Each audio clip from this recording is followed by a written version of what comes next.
things which are moving. So basically, our schedules and plans have to be kept regularly updated to ensure that they are relevant, right? So a key emphasis as we go along this will be to learn. So from next week, you will have a few problem sets. So as is one of the famous quotations from Confucius that I think it was something like, I remember and then whatever I do, or practically whatever I do, I tend to remember it. So actually, by doing it, you try to retain it, you try to engage more actively with the learning content. So that will be the key emphasis. Right. So any project, whether it's a construction project or whether it's a design project or whether it's a project in any other sphere of our life, it starts by defining key activities and their duration. So here you can see the timeline of London 2012 Olympics preparation. So starting with what are the key work packages, and then the duration work packages is defined, and to an eventual deadline. So we are basically engaged in a number of different projects all the time. So for instance, preparing for your coursework, preparing for your exams, it's a project on its own right. You have your own goals, your own, and you will. So all the projects start by a good description of the activities and estimation. So if we take an example of a very simple activity which we do, so we get to our offices or our class. So for instance, we want to get to our office by 9 o'clock. So we have to plan for this. So for instance, I can say I have to wake up at 7 a.m. to get to work. So maybe that could be my plan, and then maybe till 7:20 a.m. Maybe in the shower, maybe for 7:40 a.m. we can say something like a breakfast, and maybe we do a lot of multitasking. So maybe some other activity. So maybe we could maybe do something like a drop kids to their breakfast club as well. So if their school is nearby or something like that, on 8 a.m. we can say that we will get on a bus, and to ensure that by 9 a.m. we do arrive at our destination. Right, so we can see the planning usually starts by describing different activities, and in more professional terms, we use term work packages, and then attributing or adding some time to it. So we can see if we want to maybe put it in a sort of like a network diagram. This may means like a waking up at so let's see if I can use. So I think that would be easy if we just take this example and call these activities, label them. So my first activity was activity A, the second activity was activity B, and the third activity here had two components, so C and D, which is basically a multitasking activity taking place at a similar time. And then I will call the following activity E, and leading to my final goal, which was F. So as we go about planning a project, we convert this into a network diagram, which may look something like starting with activity A. Now activity B, which is shower, follows activity A, because we cannot have a shower before we have woken up. So that is the precedence relationship between these two activities. And okay, so then two activities are taking place in parallel. So activity C and D are taking place in parallel. And once we have completed both activity C and D, then we can, I'm just using my mouse, apologies for if it's not clear, and then leading to our final activity F, right? So you can see how we started by describing our key activities, adding some time dimension to it, and then transferring this into a logic diagram, which basically tells us the sequence in which these activities will be undertaken. Right, so I would like to reflect on this same process which we followed in the preceding slide to this example. So this is one task which kids are asked to do in a nursery. And you can see developing this pyramid has a certain logic to it, where you can see that at the bottom layer of this pyramid, you have got blocks 4, 5, and 6. And you cannot lay your block 2 unless you have laid block 4 and 5. And likewise, you can't lay your block 3 unless the block 5 and 6 have been put in place. And moving on, the block 1 cannot be put in place unless block 2 and 3 are in place, right? So this is the logical sequence of this activity. Every project has got its logic, which is the very first thing which we have to determine what is the sequence of different activities. So if you can reflect on this and convert it into a logic diagram or a network diagram, which could later on be used to form our bar chart or a Gantt chart, right? So here, if we have to do a logic diagram, we can say, for instance, we can have a milestone activity as a start activity at the very beginning. Then activity 4, 5, and 6, they could be taking place in any order. There is no requirement for these activities. And then activity 2 can only be completed once activity 4 and 5 has been completed, and likewise activity 3 is dependent on completion of activity 5 and 6. And the last activity in this sequence is activity 1, which will be completed once activity 2 and 3 has been completed. Right, so we saw that while planning a project, the first thing is to have an idea about what are your key tasks, key work packages, and also what is the logical sequence of how these work packages will be put together, right? So for instance, if you are doing a house extension project, you will have to speak to the contractor to determine what are the key tasks involved in it, and then you have to ensure that you understand the sequence of those tasks and you put it in a logical order for the project production to be managed. So in this, we learned how to draw a basic network diagram. Right. So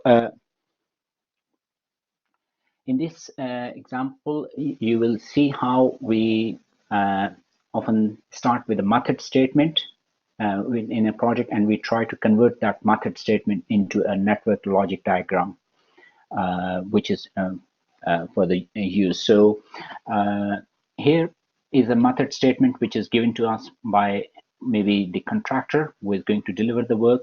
And if you could have a read through it and try to convert it into a network diagram or a logic or a precedence relationship diagram. So first thing you have to read through is what are the key tasks which are involved. So let's see if we could just read through this statement. The site must first be cleared. So that could be and prepared for. So that is could be seen as a first task. So clear your site. Once the site is ready, the utility services can be installed and connected to the city main lines. So once you have cleared your site, then you can go on and you could install the utilities. The foundation of the apartment building can then be formed and poured. So once you have done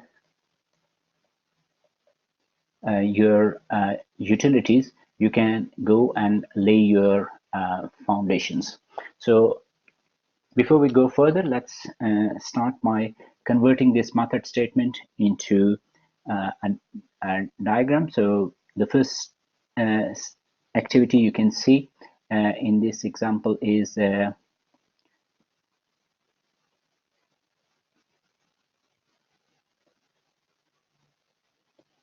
site preparation, which is the first activity taking place in this project. This is followed by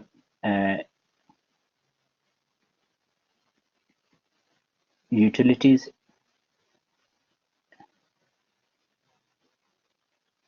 installation, which is the second activity. Now you can see this arrow, we will talk about it later on. This is called a finish to start relationship, which is indicating that the preceding activity must finish before the subsequent activities will start. So we have to finish the site preparation before utilities installation will start. And then, sorry,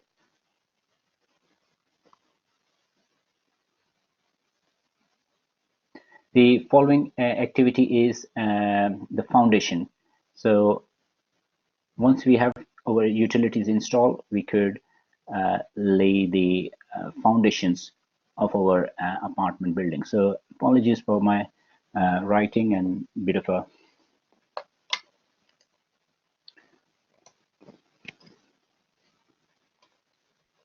right. So then if we continue reading, the foundation of our apartment can then be formed and poured.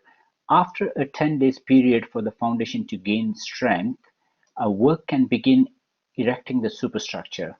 Right, so here we don't have to wait for the completion of this activity, but what we are being told is that once the foundation work has started, give a lag of 10 days. So basically give a time allowance of 10 days, and after those 10 days have passed, then you can begin with your activity, which is erecting the superstructure. So then you can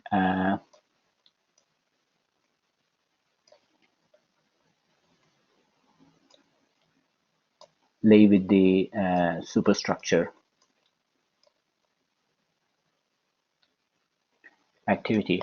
Right. So then our problem description states work on the exterior of the building can follow 2 floors after the superstructure starts, which is roughly 5 days. So what you are being told is that you do not have to wait for the entire superstructure work package to be completed.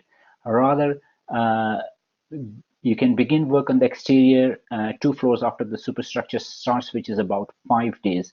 So essentially, you are being told that it is again a case of a start-to-start activity.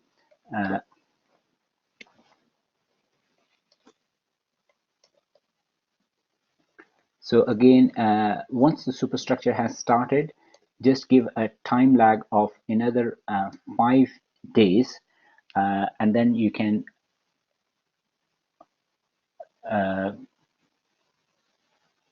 begin work on the exterior.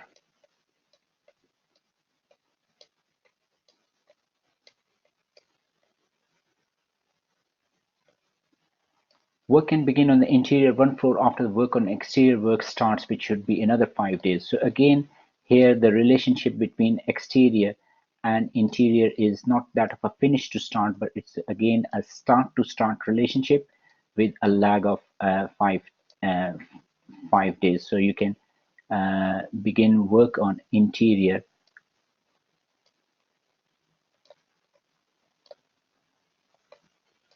Okay, I hope you could understand my poor handwriting here, but work can begin on the interior one floor after the, which would be another. Finally, cleanup of the site can begin after all the work has finished. And the final activity is the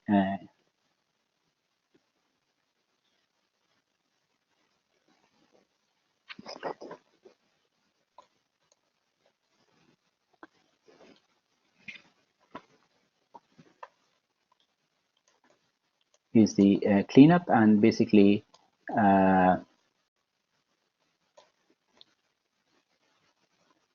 once all of these activities would lead to this final activity, right? So here we learned basically how we convert a method statement into I think that has to be connected through the.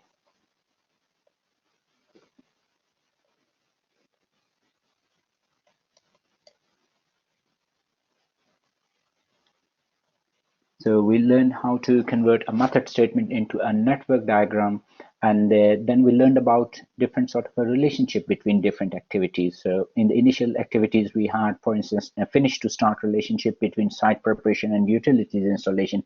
But as we moved down, we saw an example of a start to start relationships where things are happening concurrently. So rather than, for instance, entire exterior work to finish, you just give a time lag of 5 days and start working on interior, so things are happening concurrently, and you try to finish your work in time, right? So this is the fundamentals. We start by defining work packages. We start by defining the time duration of each of the work package, and then we put them in a logical order.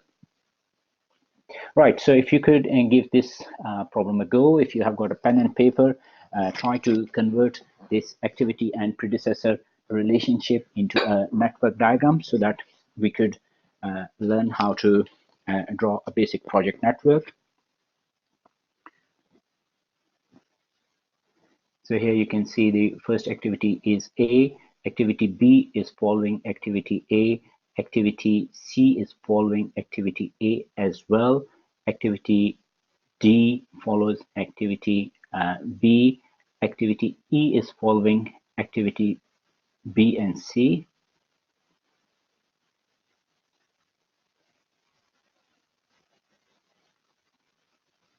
Then activity F follows activity D, and activity G follows activity E and F. So this is an example of how we look at the predecessor relationship and try to convert it into a network diagram. So just to give you another opportunity to apply these concepts, and here's an example from Gray and Larson's book, Project Management, the Managerial Approach. Here, from the following information, develop an activity on Arrow project network, complete the forward and the backward pass, compute activity slack, and identify the critical path. How many days will this project take? Right, so I think we will come to it maybe slightly later, but let's explore a little bit on the critical path, and to do that we will have to do some basic understanding. So can I ask you, in this figure, how many paths you could see? So from so David, you have mentioned 3, which is correct. So the next question would be which one of these paths are critical?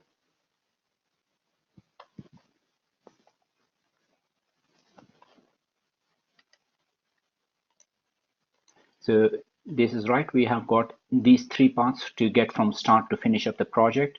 So CDE and FG. And so basically, one suggestion is that all paths are critical, which is not correct. The definition of a critical path is that it is the longest path in your network. So based on this definition, if we look at the path at the top, which was the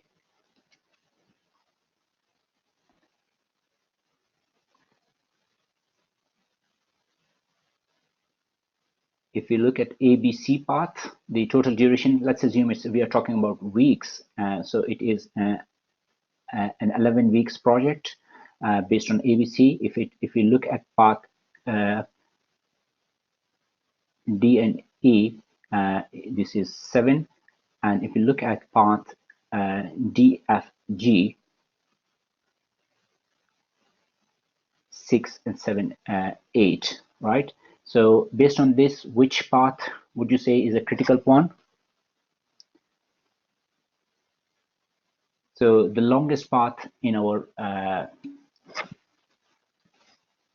project is called the critical path, and all the activities on this path are called critical activities, so A, B, and C. So if you are a contractor working on, for instance, one of those activities, A, B, and C, and if you mess about any of the activity by 1 week, your basically client could take you to the court because you have delayed a critical activity, resulting in overall increase in project duration. Right. So in this part, we had 3 critical activities, which is A, B, and C. And as a project manager, you have to be very watchful that these activities get delivered on time. Any delay in any of these activities would have an impact because you will not be able to deliver this project in 11 weeks. So also we learned that the duration of your longest path also tells you that how much time this project will take. So basically, and the duration of the critical path is the duration of your project. Right. So in this, another practice problem for the network diagram shown in the figure below, identify the critical path. And the second question is, what is the duration of this project? So can you reflect on what do you think is the critical path?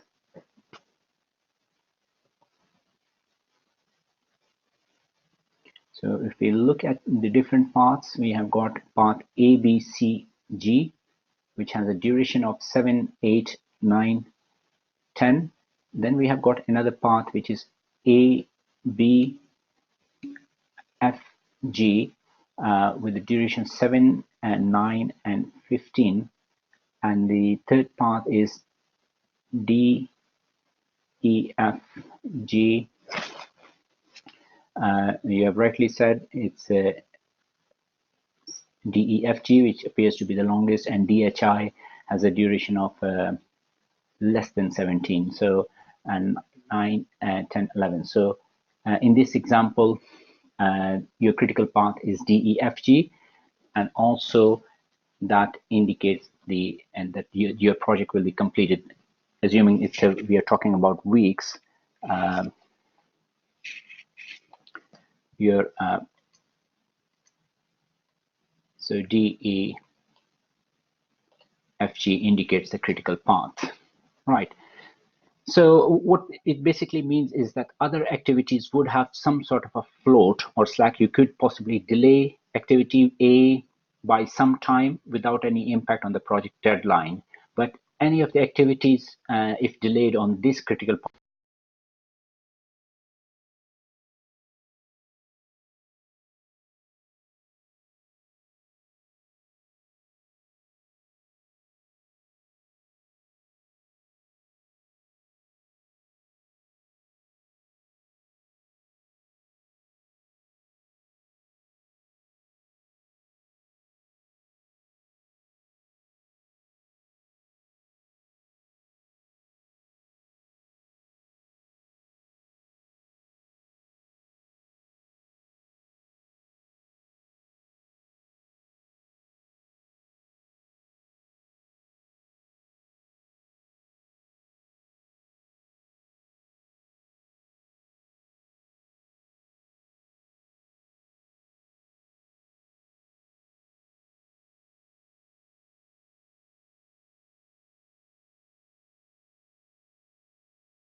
limited amount of human resources which are available. You just have got, for instance, 2 laborers. So where did you assign your resources so that you achieve the project in its given timeline? So it helps you make decisions such as these. So why is critical path?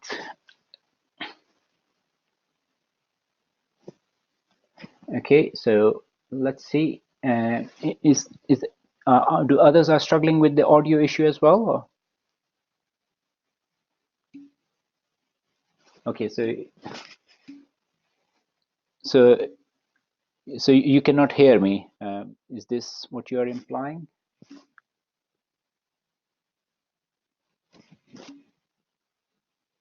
Okay, so it appears that you can hear the audio, and so in that case, I will.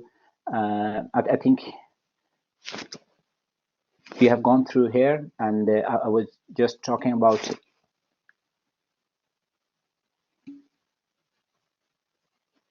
the critical path and the definition. So it is the longest path in your network.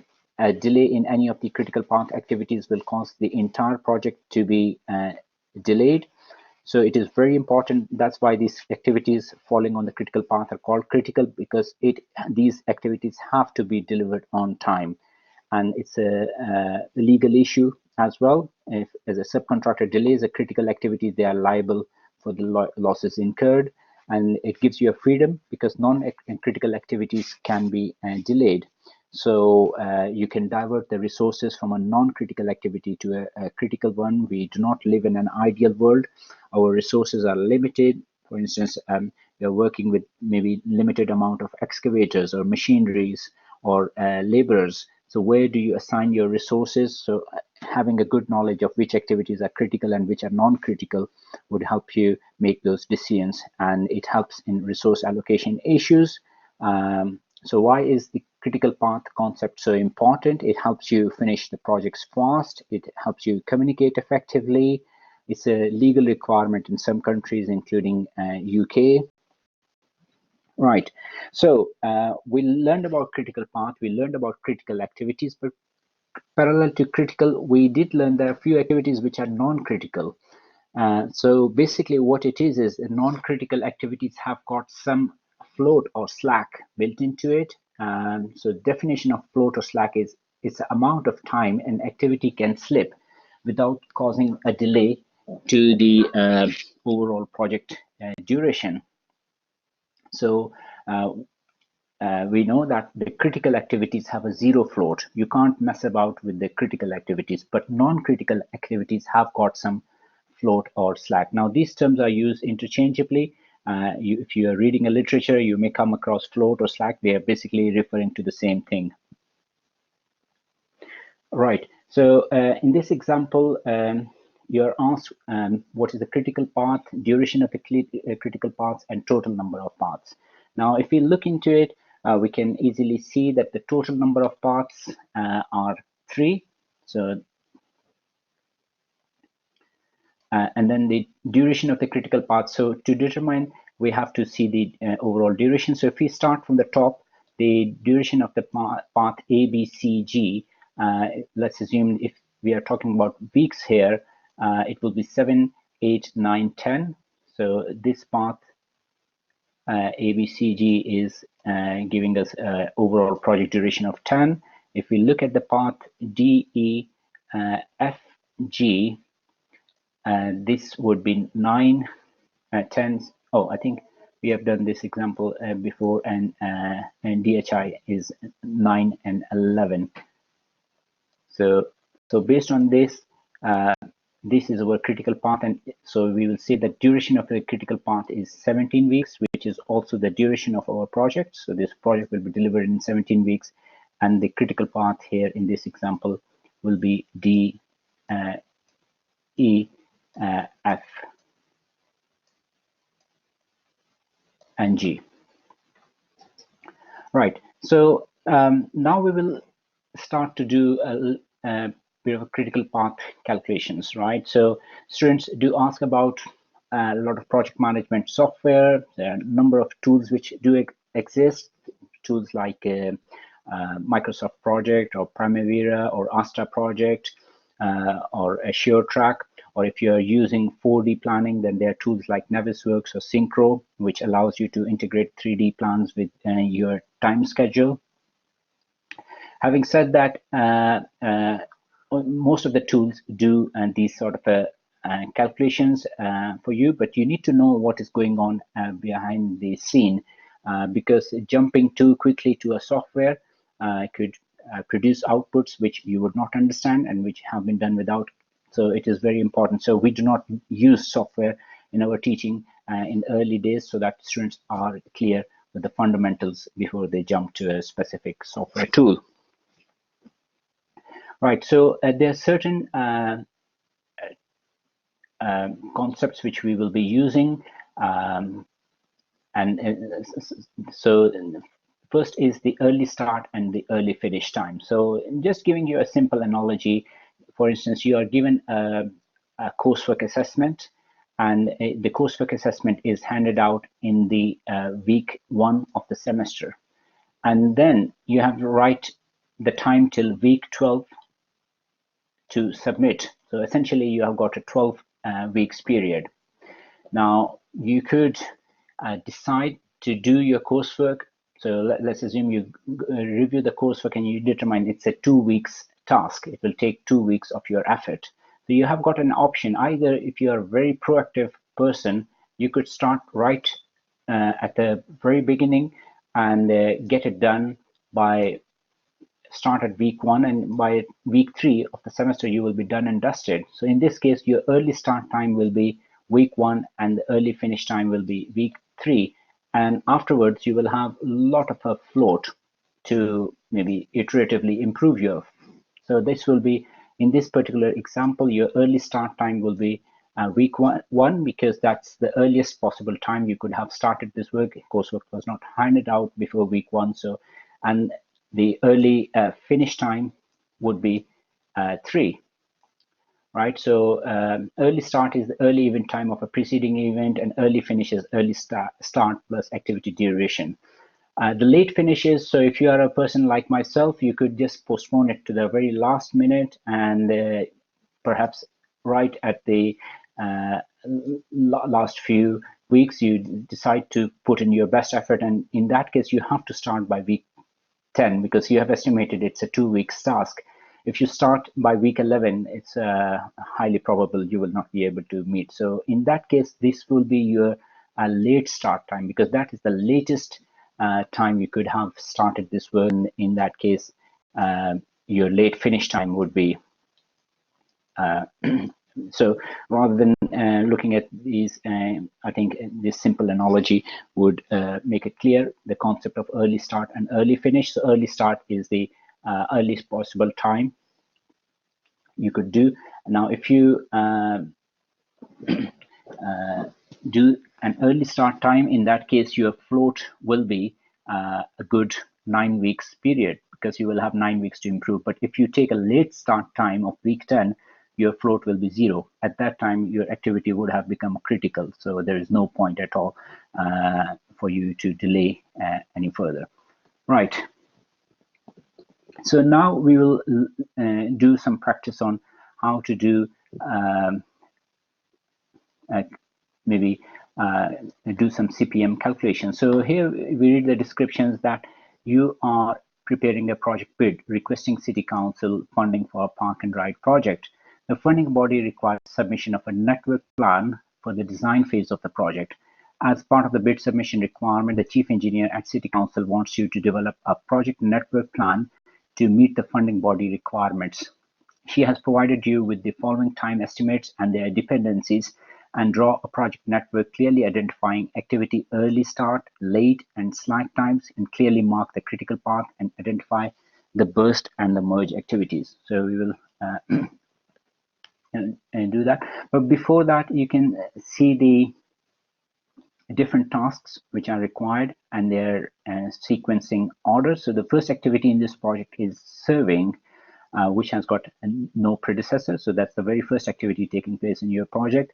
And once your survey is complete, then you can see the second activity is soil report, which is dependent on activity A, which is basically this activity survey. So soil report can only be done after survey has been completed.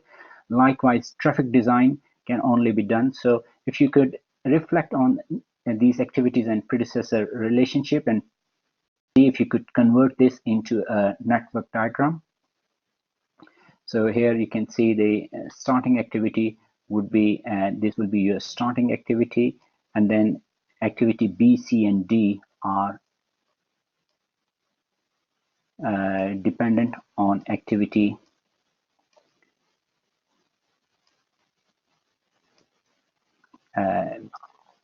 completion of activity A. And once you have completed these 3 activities, then the fourth activity in this, fifth is approval of design. So once you have completed your soil report, traffic design, and lot layout, you could have your approval of design. And once your approval of design has been completed, you can simultaneously begin work on the illumination, drainage, landscaping, and signing. And the last activity will be the bid proposal submission. So here the time frame is given, right? So you can use this sequence to draw a network diagram. And if you could reflect, as we have got limited time, we can use this template now, which is basically a network diagram drawn based on this sequence. So here you can see the very first activity is activity A, and then activity B, C, and D depends on completion of activity A. And then we have got an activity E, which is approval of design, which will be completed once activity B, C, and D has been done. After we have got our designs approved, we can work on activity F, G, H, and I. As you can see, all of these activities depend on completion of activity E. And the last activity is bid proposal, which can only be done only when activity F, G, H, and I has been completed. So this is an activity. So I think you are clear on how to draw a network diagram. Now, before we go any further, just take a minute to these legends which I use. So the first thing is early start and the early finish times on the top left box and the top right box. And at the bottom, we have got duration. Right, so if we are manually scheduling a project, we assume that the projects are starting from day 0. But if you are using a tool like Microsoft Project or any other tool, usual assumption is it's starting from the day to day. It could be 27th of January. Right, now as we are manually scheduling, we start from day 0. Now this activity has a duration of 5. So what would the early finish? So if we are starting at day 0 and the duration is 5, so what you reckon would be the early finish for surveying?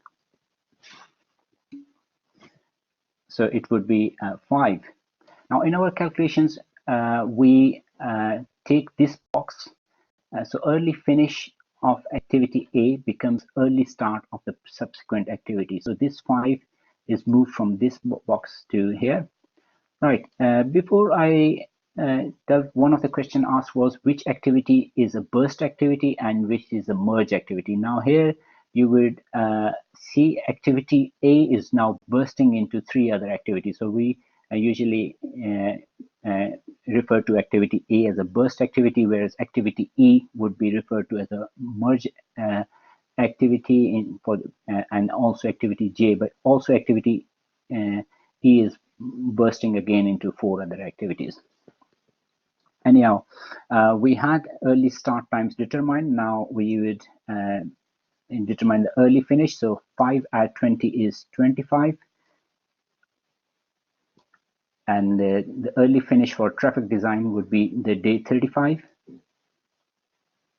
And early finish of lot layout is 10.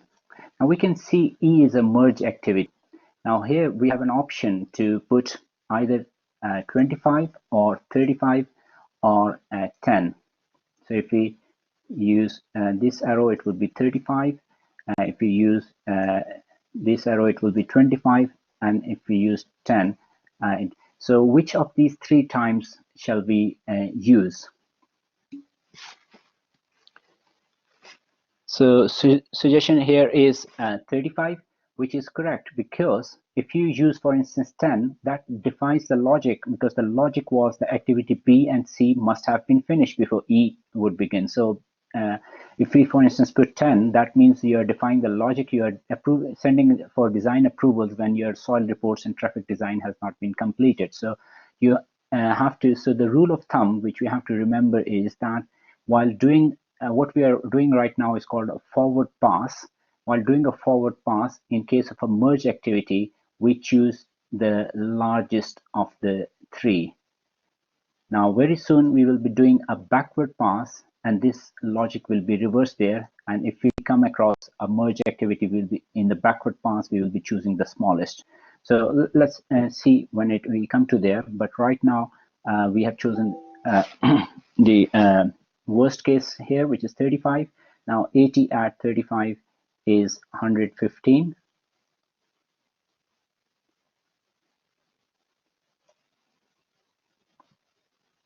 Now 115 becomes the early start time for all the subsequent activities. So I'm just putting early start time from the preceding box.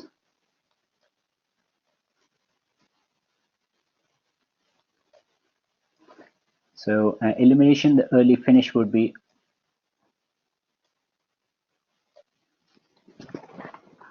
130. For drainage, it will be 145. For landscaping, it will be 140. And the signing will be 135. Right, so if I'm doing any mistake, please do correct me. Right, so of these 4 activities, again, we can see that the drainage is the worst case scenario. So this becomes the early start time. So J is again a merge activity, and in case of a merge activity, we choose the largest of the 3. And so this means that this project is going to take 155 days to complete, based on the time estimates which have been provided to us by various teams. So right now we calculated the early start and the early finish. The next thing is for us to calculate the late finish and the late start. So so to calculate the late finish, basically the early finish box becomes your late finish time as well. So the early finish and of the last activity becomes your late finish of the last activity. So you bring the box, and then we will be just reversing this order. So 155 take away 10 would be 145, which basically means that late start of activity J is 145. So this 145 is then carried on to the preceding boxes. So I will be just copying.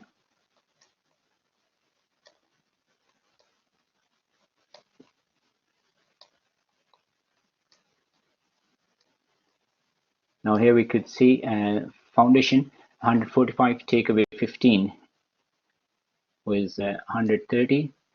Now just to differentiate, I may change the color. So we have late finish shown in different color. So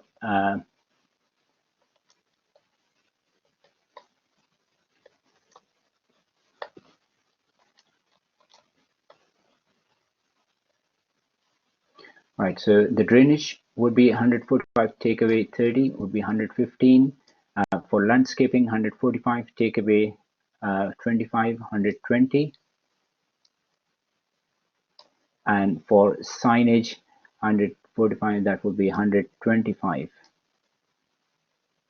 Right, so now again we are facing a merge activity, and we are on a backward pass. So remember, in the backward pass we choose the smallest, and so the logic is reversed.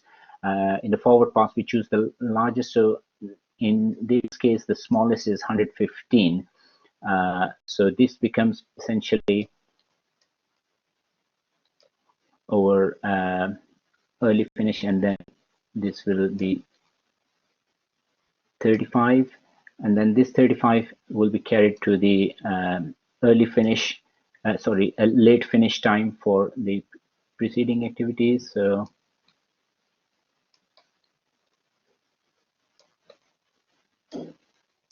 and then 35 take away 20 is 15, 35 take away 30 is 5, and 35 take away 5 is 30. And again, in a backward pass, we will be choosing the smallest, so which would be 5. I hope it makes sense to you. So here we have calculated the early start and early finish and late start and late finish for our project. The next thing which we have to compute is the slack. So basically, the slack is calculated by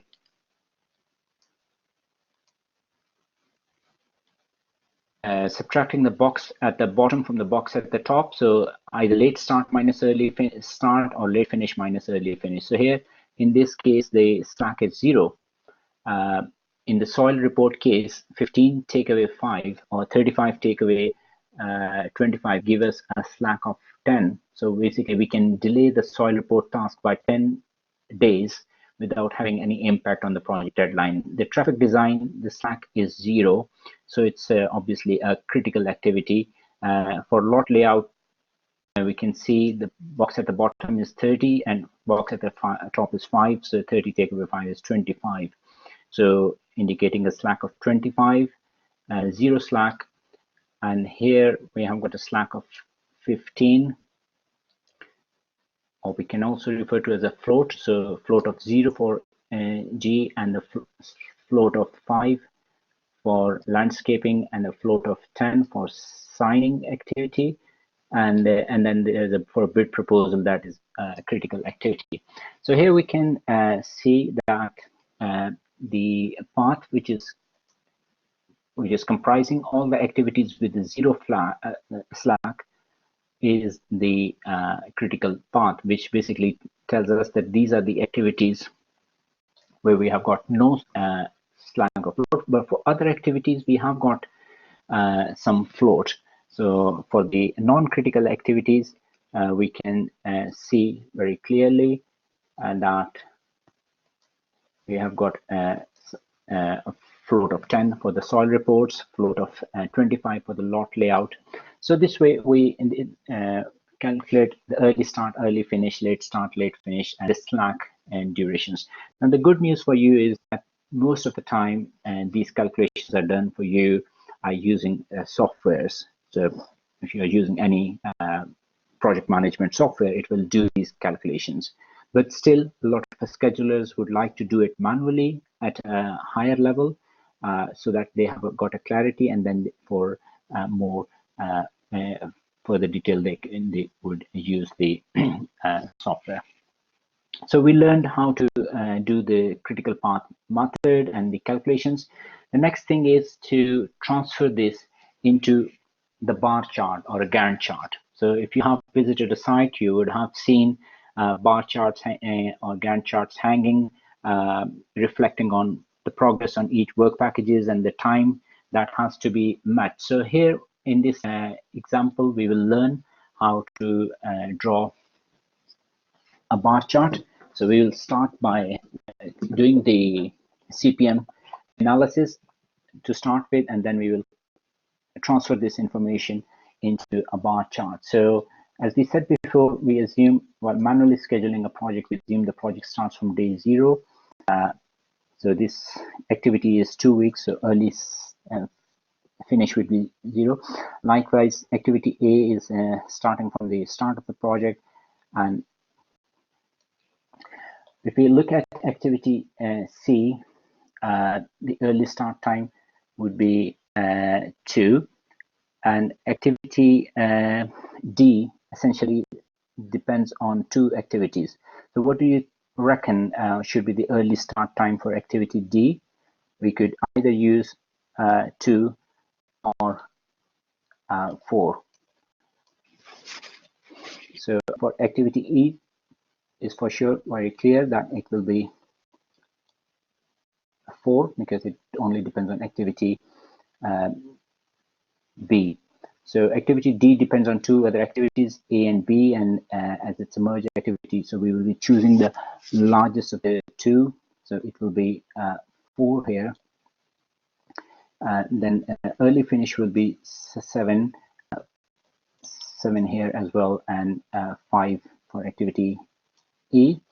Activity G depends on 2 activities, D and E, and as it's a merge activity, we choose the largest of the 2 as we are doing the forward pass, and it's a 7 here as well because so activity F early finish would be 9, activity G early finish would be 11. Now here activity H is again a merge activity, and we could have chosen 9 or 11, and we choose the largest of the 2 value, which would mean that early finish time would be 13. So this is going to be a 13 weeks project. This 13 becomes the early finish of the last activity, and then we do a reversal and a backward pass.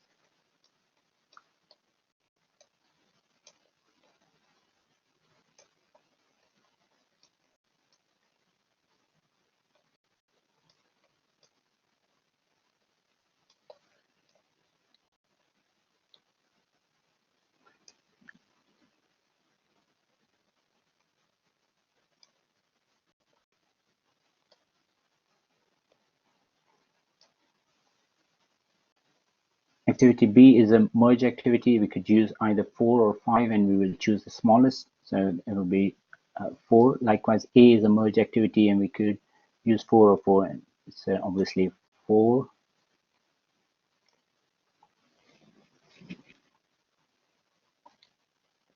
All right, so having completed the early start, early finish, and late start, late finish time, next thing is for us to calculate the slack. So we calculate the slack by subtracting the box at the top from the box at the bottom, or early, late start minus early start. So here we have got a slack of 2.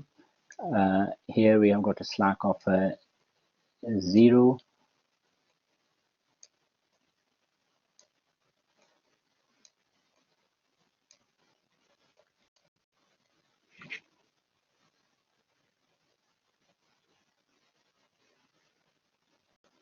Okay, I think I've made a mistake here. It should have been 6 here.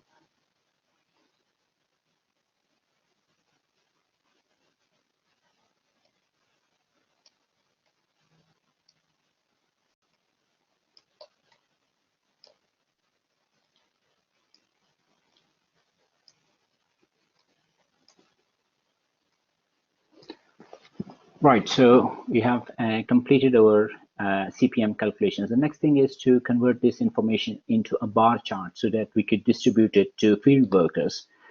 So we can tell the different contractors A, B, and C, and D when they are supposed to do.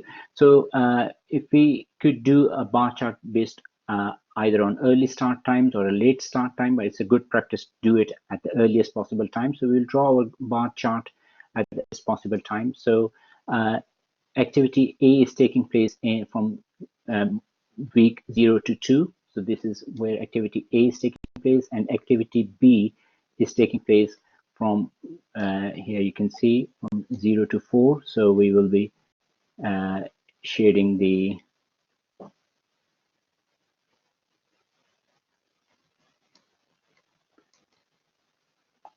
right. So the first 2 contractors, A and B, once A has completed their job, then activity C, contractor C, could come in on the site, and they are occupying the site from week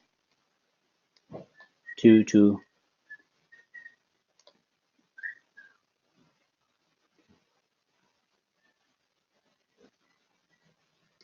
week 2 to 7, and activity the contractor D will be coming only after contractor B has finished. So they will be coming from week 4 onward to 7, and contractor E is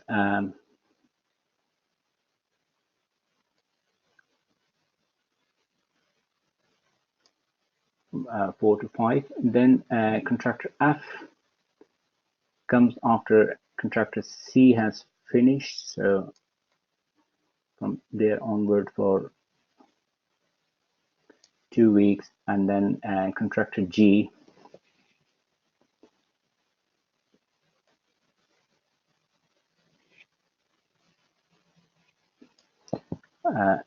and then this is followed by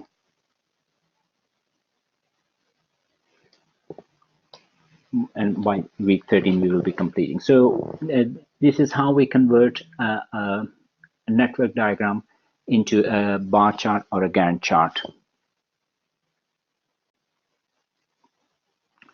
Right, so now bar chart is a very commonly used tool. So here I would like to ask you a question. Here you can see the project manager has done some manipulations with the bar chart. So on the top is the before situation, and at the bottom is the after situation. And you can see the project completion was 24 weeks in a before situation, but after having a look at the bar chart, the contractor has decided to do a few changes, which basically involves diverting some resources from here to there without bringing any additional resources. The project manager has saved 2 weeks from the project. So here you can see that this project is now completing in 22 weeks in comparison with the before situation, which was 24 weeks. So my question is, what changes have been done? Now you can also note that the resources are overlaid on the bar chart. So here, for instance, you could see the number of resources which are shown here, and also you could notice that the critical activities are shown by slightly dark gray color, whereas non-critical activities are shown in a slightly light color. My question is, what has been manipulated by the project manager to have saved 2 weeks?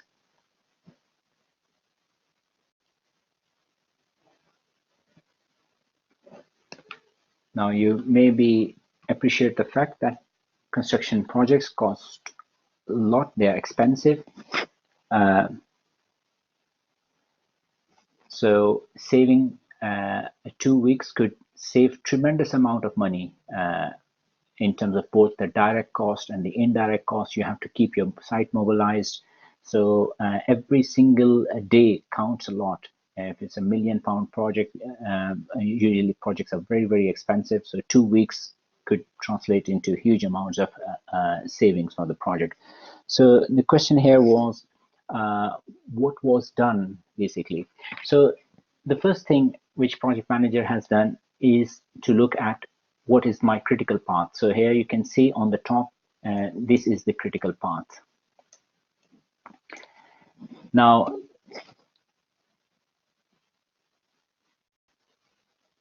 so here basically no resource has been added, but what is important while looking at any critical or bar chart is, first of all, to have a look at where is your critical path. So if we can reduce the duration of our critical path, basically we can reduce the duration of our project. So if we can somehow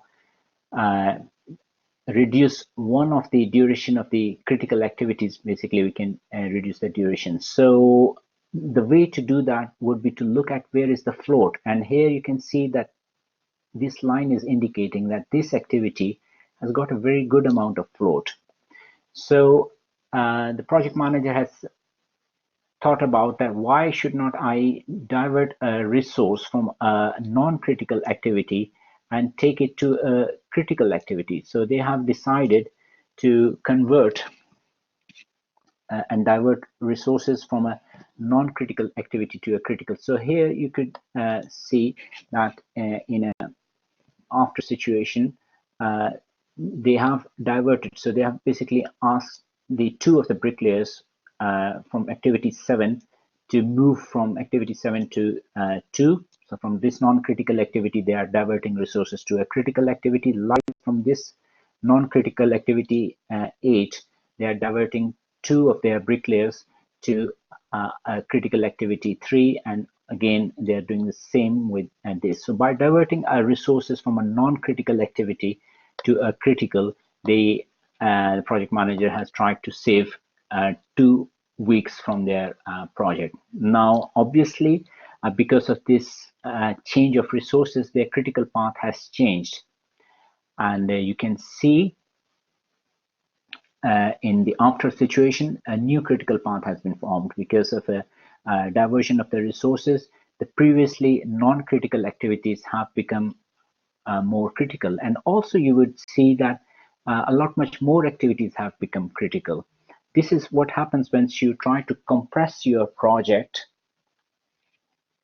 You are basically eating away the float. So more and more of your activities would become critical, which means that your project is now very sensitive, and any delay in any of the activities could cause you to miss the deadline. So your project becomes more time sensitive in this manner. So in this example, we see how we make use of this knowledge to not only determine project duration, but also to plan our resources. And maybe by diverting resources from a non-critical to critical activities, we have saved 2 weeks, which could mean millions of pounds from our project. Now, very often we see poor project planning and management leading to a lot of project failures. So this is one classical example which we encourage students to read. The Scottish Parliament building, a flagship building. At the time of design, the initial cost was 50 million, and the final cost of project delivery was 440 million pound. If you are following news, you will see a lot of stories about High Speed 2 project, very similar. So here, the government asked an inquiry committee, which is referred to as a HOOT, and there will be some reading material available for this report. It is a good classical study in what goes wrong in project management. Now, I'm asking you to reflect on the bar charts here and think about what you reckon went wrong in the Scottish Parliament construction project.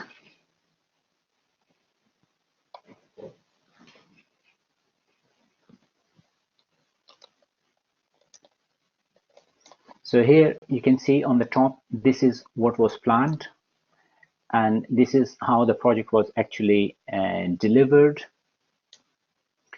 So the project was supposed to commence, the initial schematic designs and detailed designs was supposed to be completed by around Christmas time in '99. And here you can see. So any thoughts on what went wrong in the Scottish Parliament project?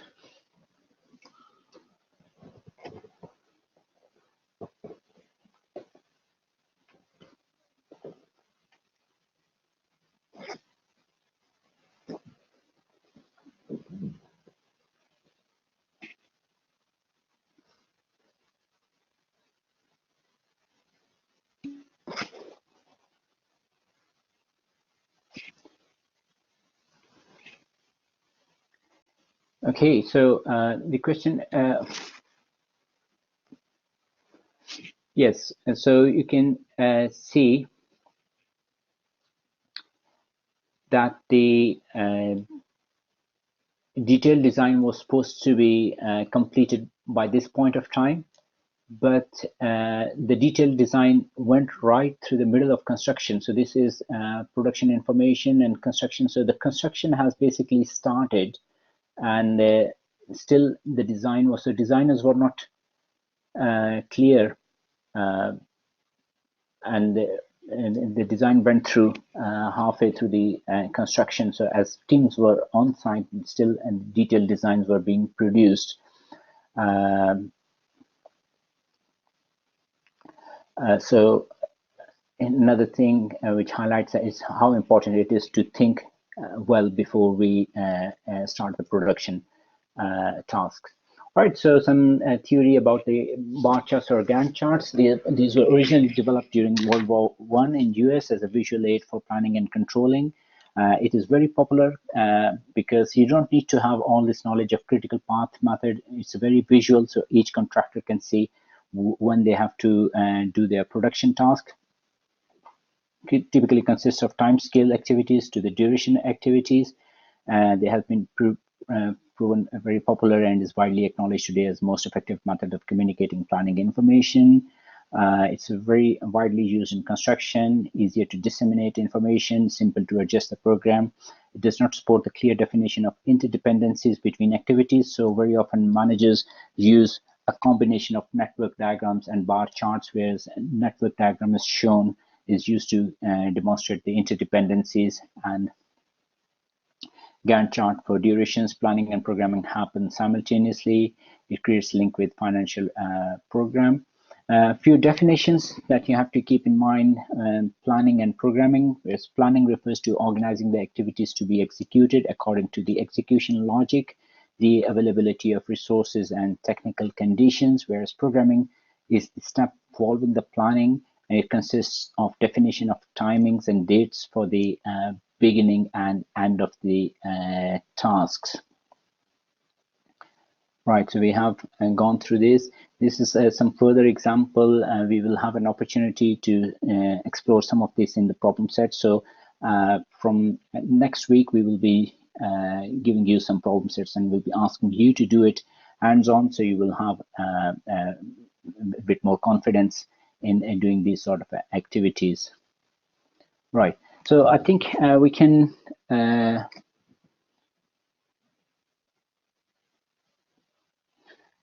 now do a bit of a reflection on what are the key differences between bar charts and networks. So we did learn about the network diagrams and how do we produce network diagrams, and we did learn about how do we convert this. And usually we would not share the network diagrams and the network logic with the field workers and the subcontractors. Usually they are shared just the bar chart. So you're encouraged to think about what are the key differences between the bar charts and networks. If we look into the key differences, firstly, in terms of logic, networks shows you the logic, how the work is sequenced, which activity is following which activity. Bar chart is usually not so good in demonstrating you the logic. It basically helps you communicate who is occupying the site at what time frame.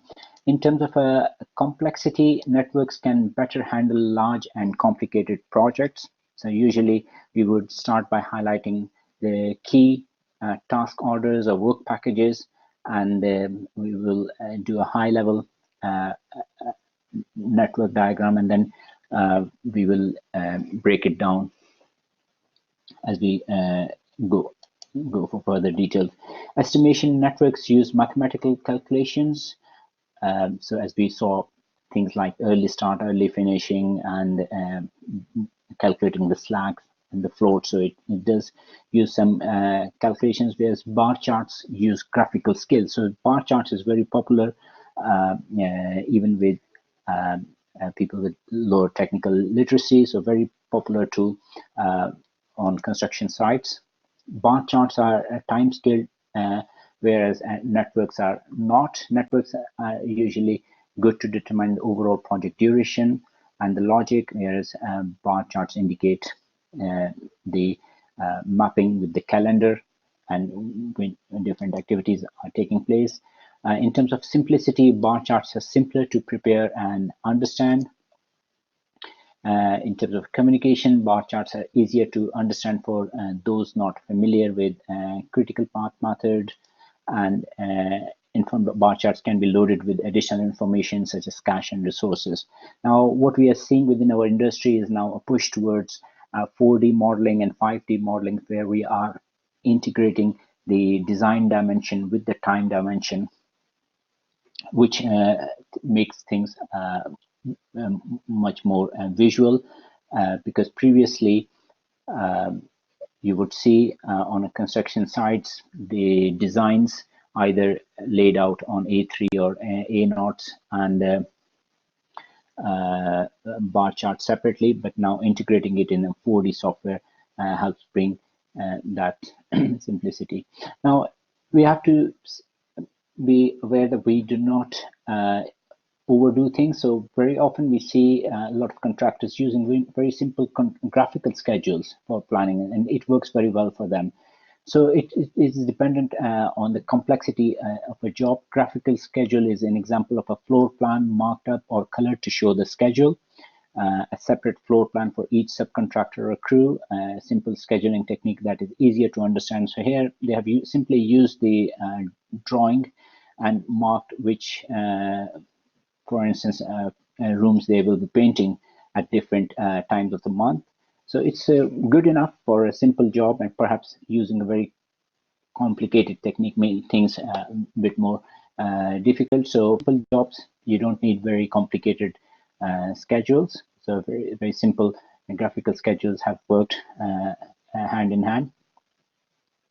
But the question here is, why do you think we need to use formal schedules? So any thoughts on this?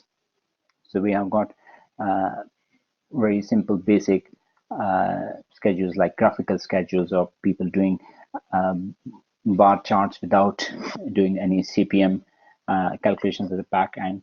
But in comparison, why do you think, where is the case and the importance for doing a formal schedules and planning for the project?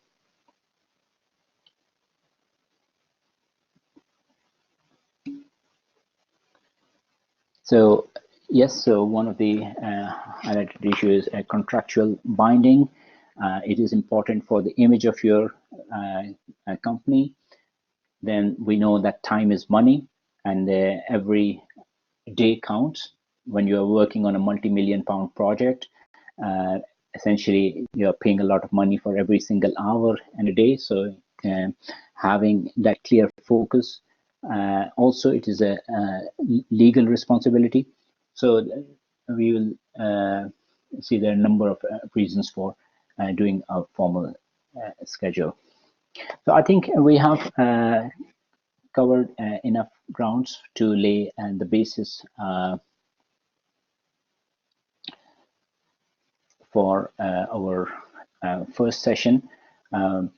We started by looking at the importance of scheduling. We will talk a little bit more about importance of time and why we need to plan our projects effectively. But traditionally, our industry has not enjoyed such a good reputation when it comes to delivering projects on budget, on time, and on quality. So within project management, often referred to as a golden triangle, which refers to as the cost, time, and budget dimension.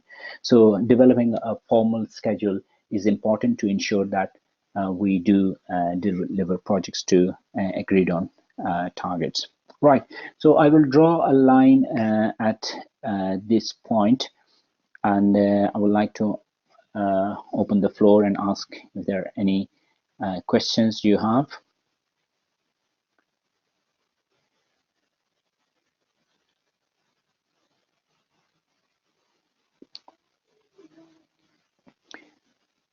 So the presentation and the learning materials will be made available through the Blackboard site in due course. And I will be keeping in contact with you through messages. So if possible, keep an eye on your emails. And if there are any notifications, I will be sending it to you. We still have got plenty of time, so you will have some time to reflect on the coursework. We will have an opportunity to discuss it as we go along.